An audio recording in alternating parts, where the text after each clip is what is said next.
What is the most challenging part about dealing with your mental health? For me, it's staying positive.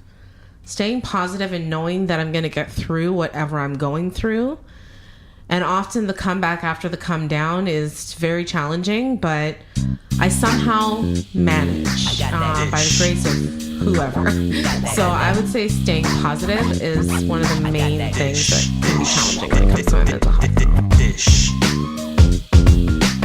Dysh.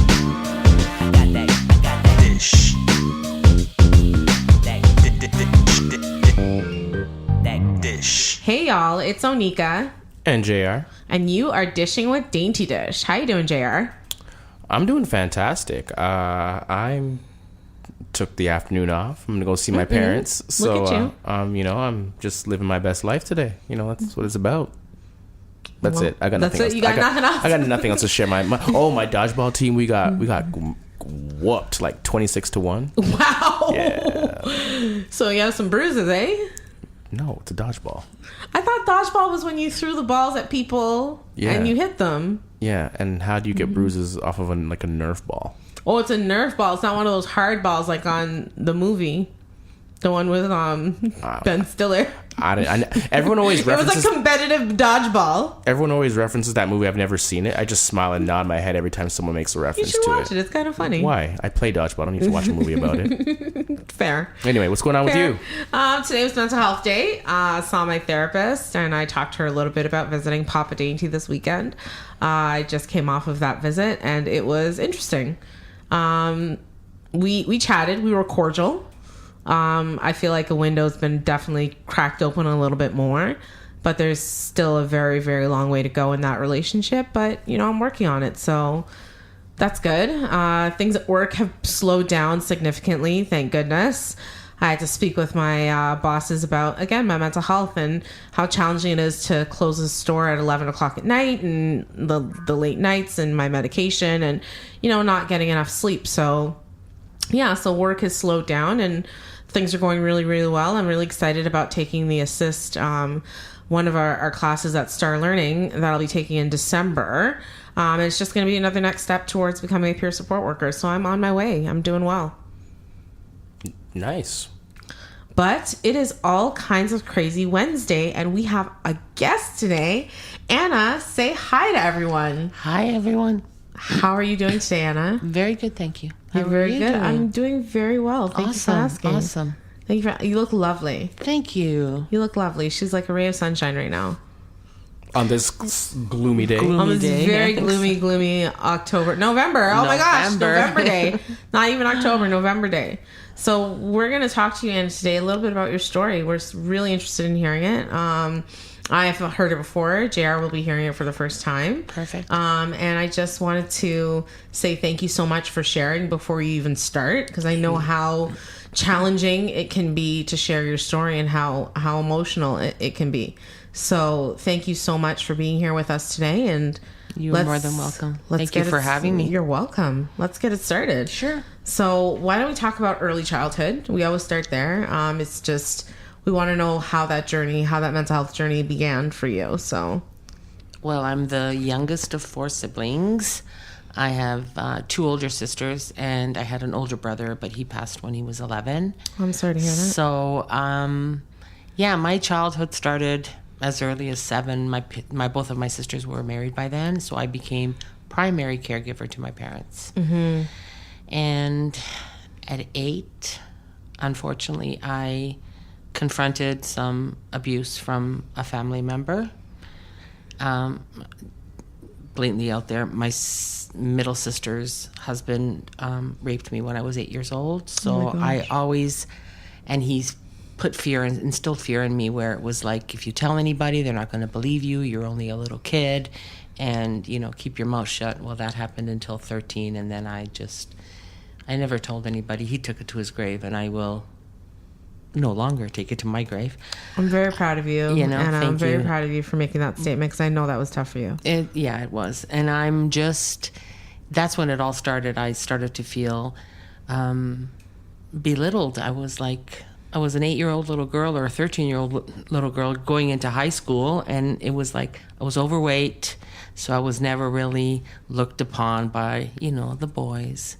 I was more of a tomboy type of thing, but, it hurt when everybody was going to dances and it was at home because her parents were a little bit older, and I never had a life. I really did never have a life until, even now I'm just starting again, and I'm, in my 50s.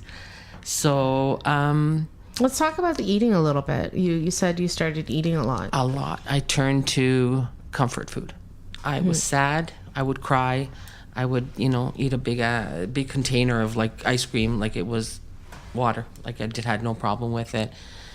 At 18, I was diagnosed with, I had a thyroid problem where, I thank my mother forever that she did take me to the doctor, and she used to, he used to say to her, well, she just eats because she's fat because she eats.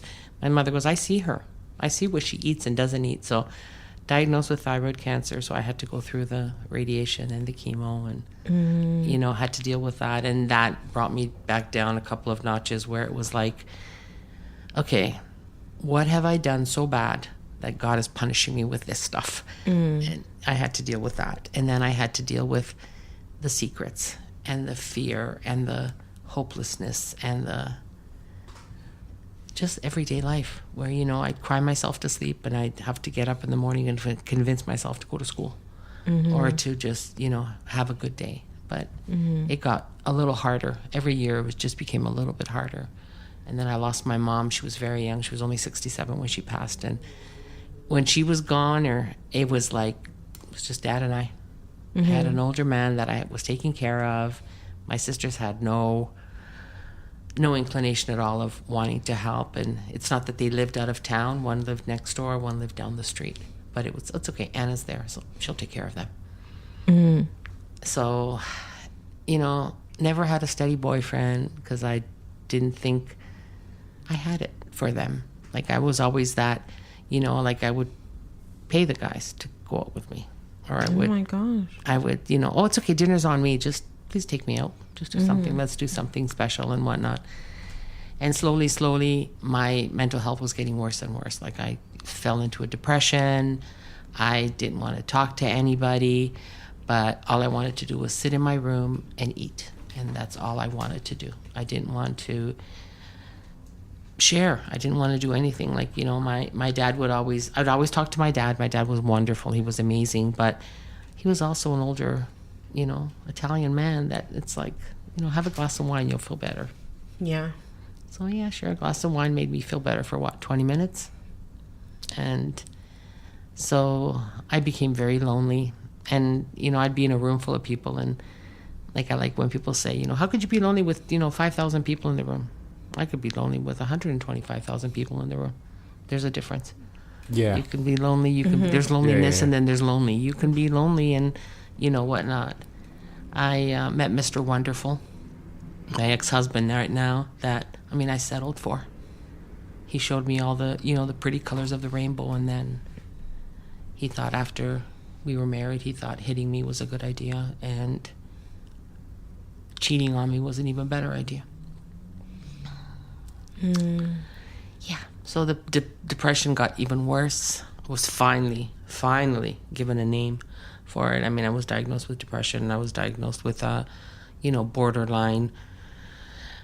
I can't even think of the name anymore, but borderline personality disorder. Thank you. That was good. I knew I liked you for a reason. We had someone on the show that had borderline personality disorder. Like it's like I wanted to be somebody else, right? So I'd put on the makeup and the short little skirts and the high boots and attend strip clubs because that's where I got my attention from.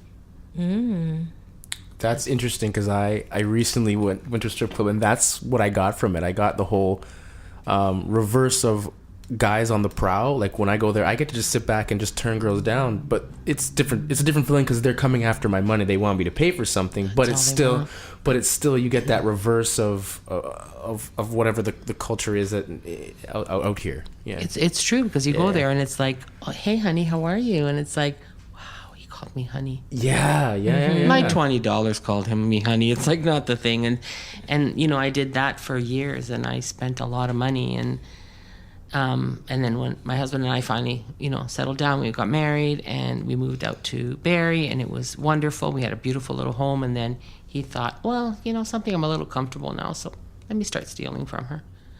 So, fast forward to, 6 years of marriage, found out he cheated, found out he contacted HIV, and found out at the knock of a door one evening after struggling so much for money that the sheriff comes and he says, you have 24 hours to leave your house. Oh, that was shell shock. Pretty much shell shock. Whoa, you just...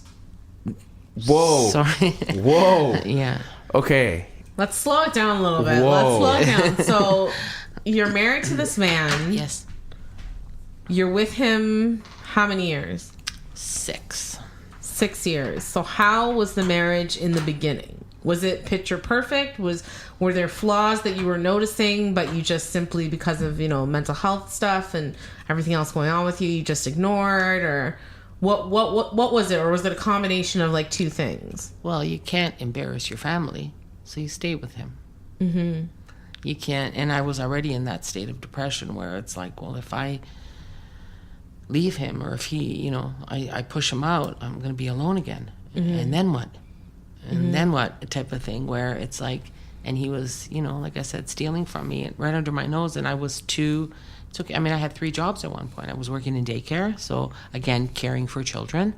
And then I had, 2 part-time jobs where it's like, why is the money never really accumulating in this account type of thing? But he had a job, he had a great job. And, I'm thinking to myself, with my inheritance, my parents' inheritance, the house that we bought would have been paid off in 6 months, because if we really had thing to it. But I kept saying to myself, okay, so I used to talk to his sister all the time. She says, well, my brother has a little bit of a tendency of overspending, and I'm like, that's cool, it's okay, it's overspending, let's go shopping. We used to go to Costco all the time, or let's go somewhere else and whatnot. But it started to see the pattern. Like, he'd tell me, will you smarten up and shake it off what you have? And I'm like, I'd get angry.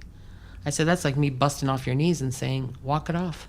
Mm-hmm. You can't figure this out on the inside. You can't. It's like the mental health takes over your whole existence. It really does. And if you don't have time to refocus on yourself, you lose control. The control is totally out of your hands. So you're caring for somebody, your primary caregiver to still his family, meaning, his nieces and nephews. I love to watch them, don't get me wrong, but it would be like, oh, it's okay, Anna doesn't do anything, so we'll call her up on a Saturday night, she'll watch the kids.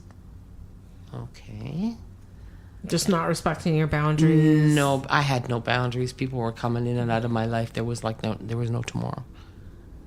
And then, like I said, it's like we had a in my eyes, we had a somewhat marriage.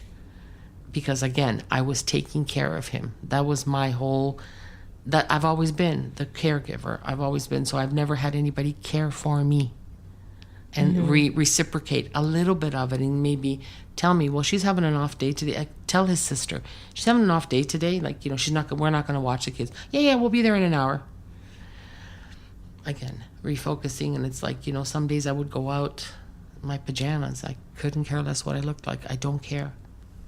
And it's looking back now, it's like, are you kidding me?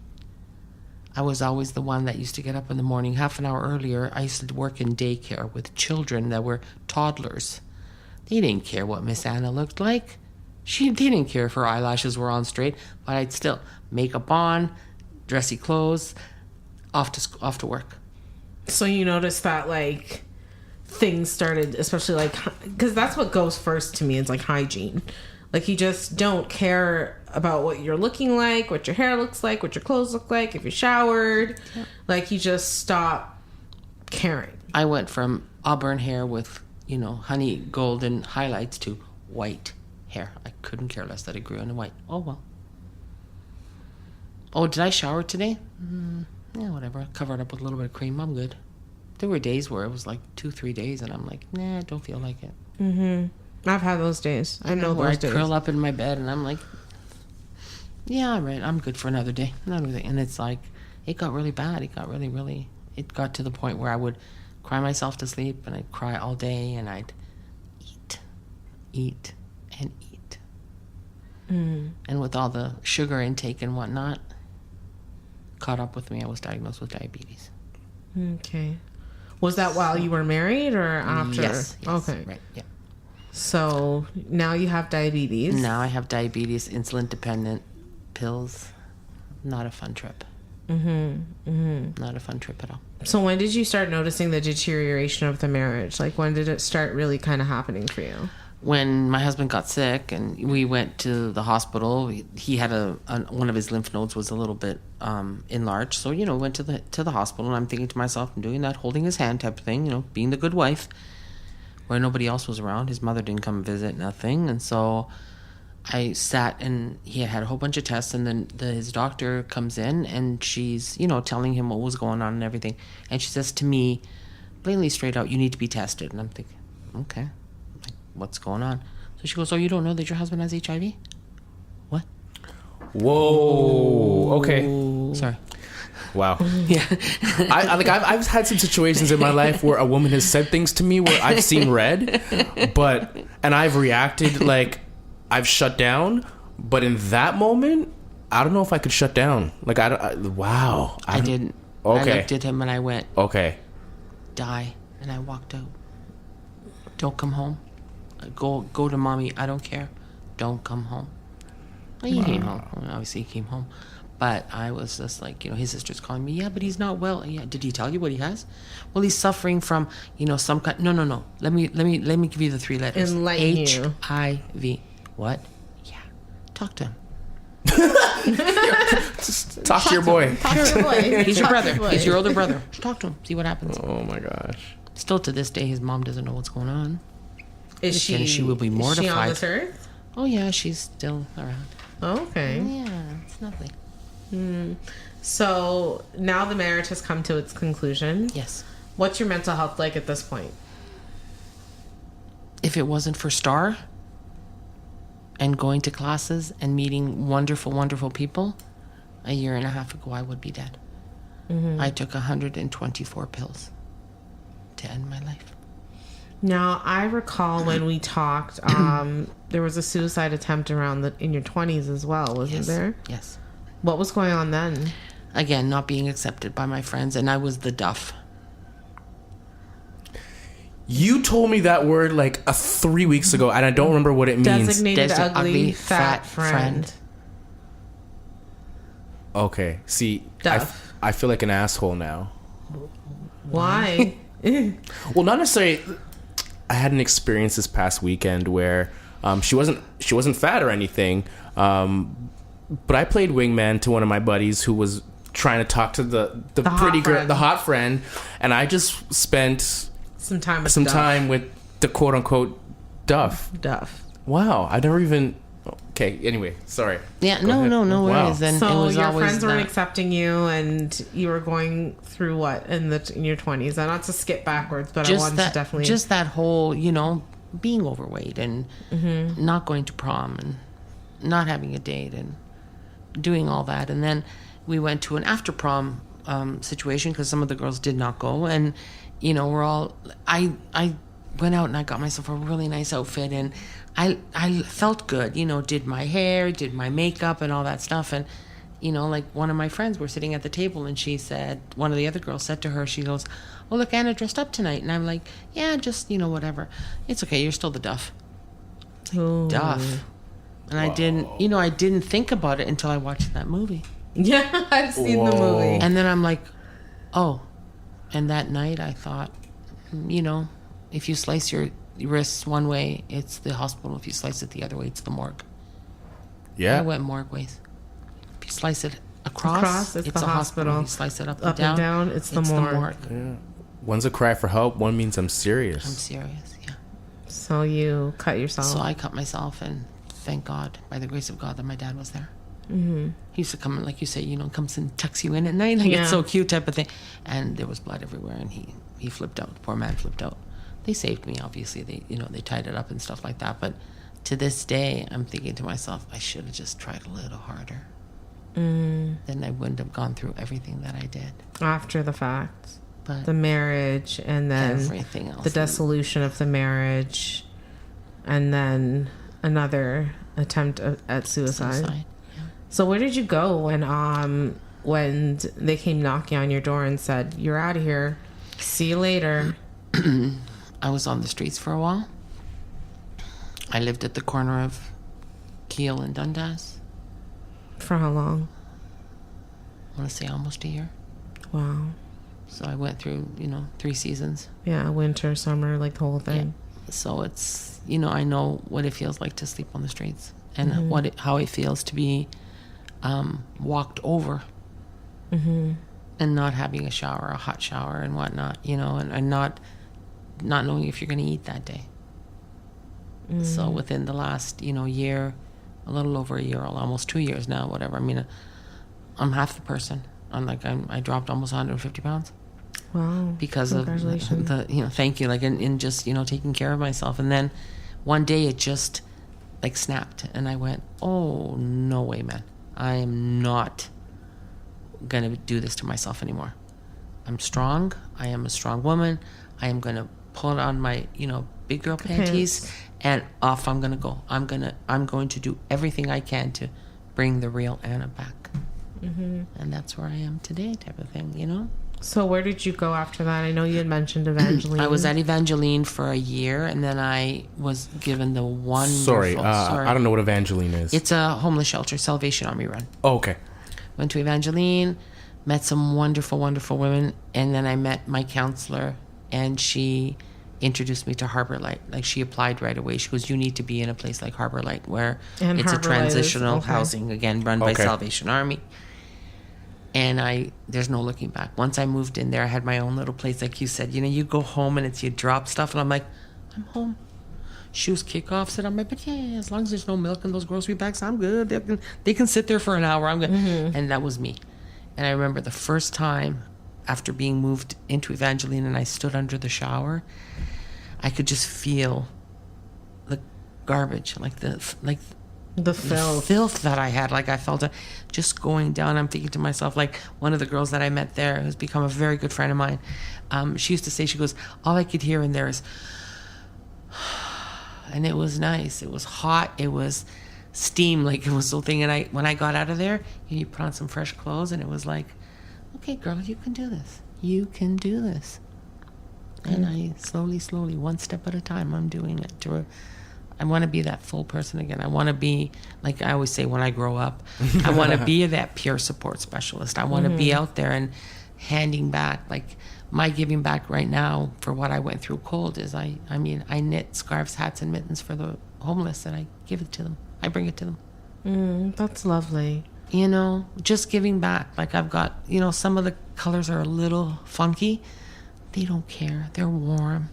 They don't care. And if somebody stops me on the street, can I buy a cigarette? No, I'm going to give it to you. You're not going to buy anything from me because, that extra quarter, put it in your piggy bank and you can get yourself a meal. Yeah. Or whatever other things you're using and stuff like that. Yeah, well, no judgments. No judgments. Not at all. Not at all. But I know you had mentioned to me that you'd had some experience with CAMH. Yes. Tell me about that. When I did my little cocktail of pills, I was rushed to St. Mike's, and then I had to spend time at CAMH, just talking to people and why I did what I did, and talking to the therapist at CAMH. He was phenomenal. He just sat there and listened to me. He let me cry. He let me freak out. He let me do whatever. And then I said to him, I just want to go home. He goes, you are home. Goes, this is your home for the next couple of days, so make yourself comfortable. And I went, okay. So there's something that I guess I'd like some clarification on, because Sure. I hear everyone mention CAMH, and then they always mention St. Michael's Hospital, and are they one and the same? Is it how does that work? CAMH is obviously a recovery transitional treatment program. St. Mike's is their the hospital and CAMH are combined. Yeah. Where it's a lot of the people that are in recovery will go from St. Mike's directly to CAMH. As opposed to going to another hospital, to another hospital, to another hospital. Okay. So they do have that transitional, that transition part of it. Program, yeah. Yeah. So, and the funny thing about it, or the being so thing is that as of January, I will be working at CAMH. Oh, So I will be that peer support for the people that like the youth Yeah. more than anybody else. So it's That's like amazing. wow. That's where I'm trying to get to. I was recommended by one of the facilitators at Star, and she met with me, and she's like, "Oh, can you start tomorrow?" And I'm like, "No, I'm not finished at Star yet. I'm not done my schooling and whatnot. I've got to get everything else under." But I do volunteer there. I do walk in, and it's like, Anna's here, and it's like, how did you start volunteering at CAMH? you Like, just how did that... you like I said, I was obviously I was told about this volunteer program while I was in recovery, and then I started to see, like, you always think CAMH is like for an older crowd. There's a lot of young people in there that are between the ages of like 21 and 30. And those are the ones that are going to be our future.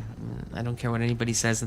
And those are the ones that need that support. And when I was there, I thought, I'd like to do some volunteer work. So I filled out all my paperwork. And I go in 1 or 2 days a week. Like some days it's during the week. Sometimes it's on the weekend. Some nights it's at 11 o'clock. There's been situations there where I've gone in and I met this wonderful young lady. She was only 15, but she was using and whatnot. And she always used to say to me, "You never tell me not to use." And I said, "And you never brought it up?" "Well, you don't know that I use?" "No, I know you as Katie, and you're Katie." But you're not judging me." "I know. I don't want to judge you. Do you like to be judged?" "Well, no, but my mom and dad don't understand." "That's cool. I do."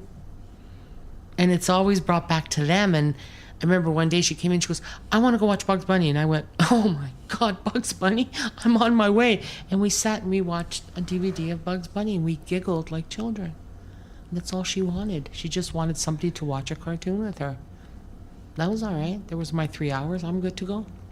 I love going there. I love giving back because I believe in karma. I really, really believe in karma. And and this is what from my higher powers, whatever we call our higher powers, whether it's Bob, Sam, or God type of thing. We all have a different name for them, right? But that's his direction for me right now. You need to give back, because by you giving back, you are recovering. It's a stepping stone. Every time you give back to the community, you're 3 steps ahead of what your recovery is, because it makes you feel good, doesn't it? It's like I think to myself, yeah, what are you trying to say today, God? It's going to make you feel good. I'm not going to lie, I was a little bit nervous about doing this today, but you know something? You guys are great. You guys are fantastic. Like, it just brought me back down. I was like, I'm good. And it's like, and even this morning, I'm like, just let me express myself the way I have to and not be, belligerent or be mad or be angry. I've had those days. Those days have passed. I've forgiven even the men that hurt me. I've forgiven them. Tell us about your experience. I think it was at Evangeline where you had to write the letter. My counselor at Evangeline, she said to me, "You're holding on to a lot of anger." And I'm like, "Well, I am angry. I don't like him. I hate him." She goes, "Okay, let's write him a letter." Okay. So she says, "You tell him everything you want to tell him, and then you come back and see me." So I'm like, writing away, "I hate you," like words like where, "I hope you didn't hurt your daughters the way you hurt me," and just and then, I finished it, had a good cry, went over and I saw Raquel, and she said to me, "Okay, let's go. We're gonna go outside now." And I'm thinking, all right, walk to a little park not too far, and she handed me a lighter and she said, "Burn it." "What?" "Burn it." Okay, I did that. Again, another ball fest. And then she said to me, "Now how do you feel?" I said, "Why did we do that?" She goes, "Because you just released everything to the universe. It's not yours anymore." She's right. It's not mine anymore. It's gone. So what is in your control when it comes to your mental health? As long as I find time for Anna, that's the only thing I can control. There's going to be bad days. There's going to be good days. There's going to be extremely happy days. And there's going to be sad days. And those sad days, I'm going to say, I tried really hard today. Tomorrow's going to be better. That's all we can do. That's the only control we have. Focusing on ourselves, focusing on who we are and what makes us feel good. And for me right now, feeling good is giving back, like paying it forward. Doing my volunteering work, going to Star, talking. Anybody that wants to know my story right now, I'm out there. I'm good. Like I'll tell you're about them, to be out there. Yeah, exactly. I'm good. I'm good with it. I don't have a problem where, 20 years ago would have been, oh no, it's a secret. Shh. No, it's not a secret anymore. I feel great. I feel good. Oh, this is so good. This is so therapeutic. Doing this is so therapeutic. I love it, guys. I really do. I just burned another. You can see it in your face. Yeah, you can just see the relief. Wow. I can see it right now. Wow. It's amazing. It's like, oh my goodness, this is absolutely where I need to be right now. Where I need to be. That's amazing. Thank you. So I guess another question I would have for you is what you've talked about volunteering. You've talked about the peer support work that you're trying to do, or that you do, actually, not trying to, you do. What other things do you do to guard against those low times and those low points? Like, what do you do to help your mental health on a daily basis? I love to read. I love to read the whodunit crime things where it's like, oh dear, you get halfway through the book, it's like, when the heck did I miss that in chapter or whatnot? And I love music. I listen to music religiously every single day. And I'm not talking about headbanging, whatnot. I'm going to put it out there. I know he's left the world, but Bob Marley brings me back. He focuses me. You love some Bob Marley, eh? I love Bob Marley. I will listen to any. The One Love, to me, when I did, at STAR, I did a facilitation class, and it was harm reduction kits. That's what I do. Also, I volunteer at St. Mike's in the morning. I go and I make harm reduction kits. We can't stop people from using, but let's make them safe. So when I did my facilitation course, I called it One Love. So we played the song, we did the kits. I had maybe 20 people in the class, whatever, when I did this, and we made over 200 kits that we gave back to St. Mike's. They were like deliriously happy. What's in a harm reduction kit? There's 5 needles, 5 distilled waters. There's 5 of the efferent, the little vitamin C that makes them whatever. 5, what are they called? The things that you wrap around your arm. Anyways. The rubber bands. The rubber bands. There is little pots for them to, whatever, they melt and don't melt. And then there's 5 condoms. And there is information sheets, and if they want to stop, and if they need to talk to anybody, and. Was there any, because a lot of the guests that we've had on the show have had both mental health and like drug related issues. Did you find it all during the course of your life, other than, your, I don't want to call it addiction to food, but I guess that's what that's what it was. Other than your addiction to food, was there any other substances that you used like throughout the course of your life? Being Italian, you'd think I'd be a drinker. Not happy. I don't like alcohol. I'm not a big drinker. I don't have cranberry and vodka, I'm not going to lie. But cranberry vodka is good stuff. It's like, whatever. I do have one very special friend, and he's the only one I will smoke weed with. And I don't see him often enough, so I'm good. But it's like, other than that, no other substances. No, I didn't like how it made you feel. How it made me feel after. It's like a temporary high for what? No. Then it cost me a lot of money. There goes my wallet. It's bad enough my wallet was empty. No, I'm not going to go out and do something else to support my habit. It's not going to happen. All right. Good answer. Good answer. Yeah. Do I get a sticker? I'm just wondering. It's a teacher in me. Sorry. But what's the one thing, I'm asking the same question that JR asked me at the beginning. What's the one thing you find the most challenging about maintaining your mental health? Taking time for myself. Amen. That's the biggest challenge, where it's like I'm so busy, or I want to be so busy helping everybody else, and it's like, whoa. And when I feel that, it's when I start to trip and fall again, and then I get miserable and I get sad, and I'm like, wow, you didn't meditate today, or you didn't meditate yesterday, or did you have a shower today? That whole feeling of, or did you read that extra chapter in that book, or did you read your scripture this morning? So it's like you have to refocus. That's the biggest challenge, is not finding time for myself. And I know it sounds a little selfish. It's not. I'm done with that. It's Anna time. And how has religion helped you? We could talk about it. I was born and raised in a Catholic house, so we went to church all the time. I never developed a special relationship with God. I didn't. When my mom died, I hated him. You made her die. No, I didn't. She was sick. When I was going through cancer, how dare you? I finally found him and claimed him as my Heavenly Father. Finally. And it's a totally different feeling. It really is. I can imagine. I believe in a higher power. I believe there's something out there, Absolutely, but there's something I out don't there. know quite what it is, so I don't necessarily claim one thing or the other. But I know in my lowest moments, I usually say it's my grandma Elvira. I will talk to her and pray to her, and you know what I mean, just have a conversation with her on a regular basis, and that's kind of my salvation. So Absolutely. But Anna, thank you so very much for having being me on here. the show This with was us today. awesome. I love it. You were amazing. Thank you. I love your it. I story love is it. going to touch lives, and that's the most important part. Exactly. We're just touching lives and changing lives here on the Dainty Dish podcast. That's what we're doing. So Thanks, guys. Thank you so much for being here. And if you guys want to reach out to Anna and just tell her congrats on being so awesome. Going through what you did, forged in fire right here, Iron Maiden right here.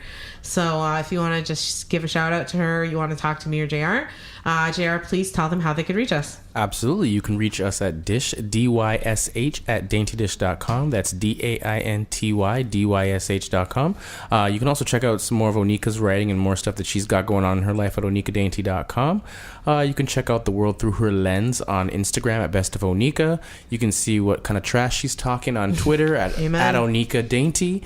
And you can check out what's going on in my world at Best of JR. I don't know what really you're gonna really see there. I'm not really a very photogenic guy in my opinion, but You're gorgeous. Oh, I know I'm pretty. Don't worry. You're pretty, baby. I'm pretty, baby. No. I just don't post a lot of stuff. That's all. True. But yeah, that's it for me. I mean, thank you so much if you're listening to us on Apple Podcasts. Give us a 5, you deserve a 5. Yeah, and if you're listening to us on YouTube, SoundCloud, we appreciate you so much. Give us the feedback. Thank you so much. Any other platform, thank you so much.